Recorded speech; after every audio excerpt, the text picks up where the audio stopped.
ሄዶ ለዓለም ንገሩ ሄዶ ለዓለም ንገሩ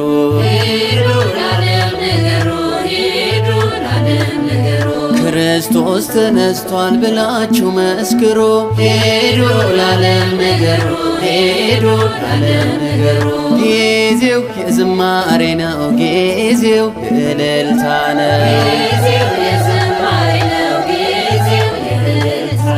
ቀና ቀና ብሎ የምን ማቀርቀር ነው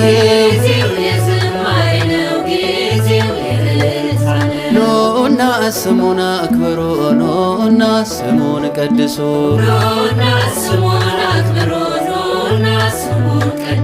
ተሰባሰቡና በቤተ መቅደሱ